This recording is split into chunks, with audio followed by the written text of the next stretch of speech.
Bulan Maret 2021, Menteri Kesehatan India mengumumkan dengan penuh kebanggaan kalau India sudah dekat dengan kemenangan melawan COVID. Dia mengambil data di bulan Februari, di mana kasus infeksi di sana rata-rata 11.000 kasus. Jauh di bawah tahun lalu yang mencapai 93.000 kasus. Kabar dari Menteri Kesehatan India ini disambut dengan penuh kemenangan oleh masyarakat India yang berjumlah lebih dari 1 miliar orang itu. Mereka kemudian melepas maskernya dan mulai menghadiri banyak kegiatan, berkumpul dengan orang banyak. Kita masuk pada fase herd immunity, kata mereka. Herd immunity adalah keyakinan dari sebagian orang kalau virus tidak akan menyebar jika dalam sebuah kelompok sudah banyak orang yang kebal. Dalam arti sederhananya, cuekin ajalah virusnya, ntar juga mati sendiri.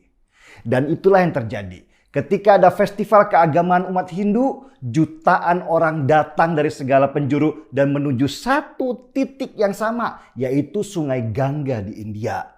Media menyebut ada 5 juta orang yang kumpul di sana. Mereka pasti nggak pakai masker dan tidak menjalankan protokol kesehatan.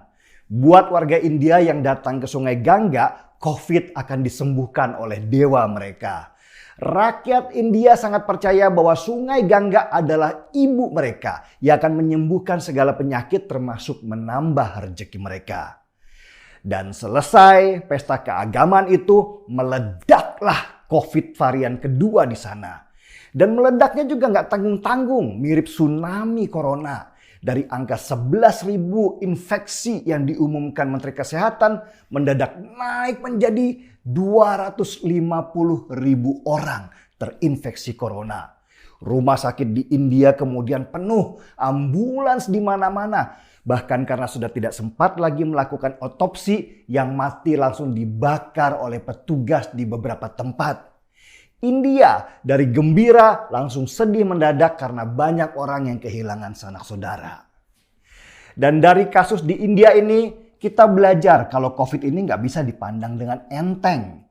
Ketika virus ini menyebar, dia punya kekuatan berkali-kali lipat dari penyebaran sebelumnya.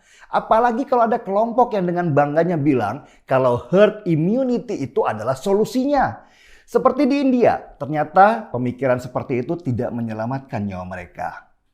Itulah kenapa pemerintah kita melarang mudik tahun ini. Dan larangan kali ini benar-benar keras karena seluruh moda transportasi mulai dari darat sampai udara dibekukan selama beberapa hari.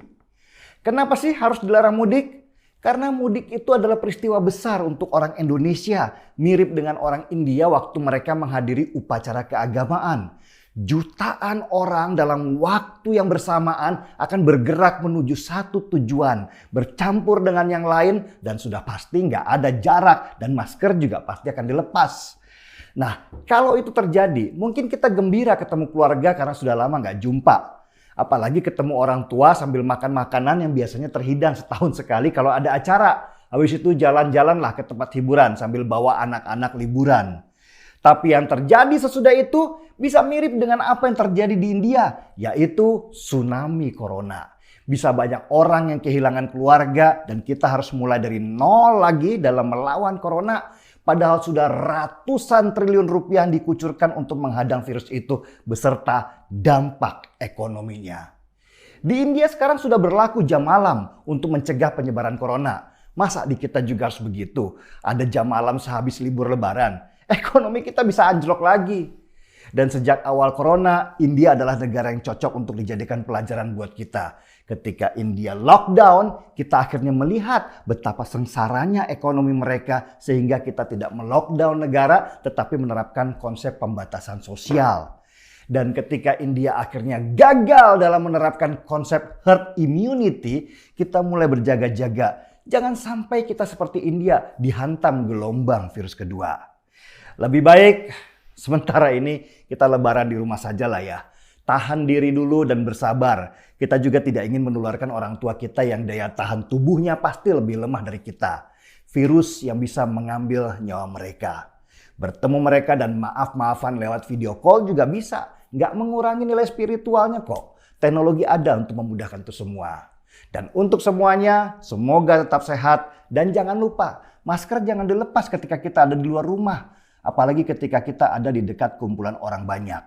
Selamat menjalankan puasa. Nanti sesudah buka, kita seruput kopinya.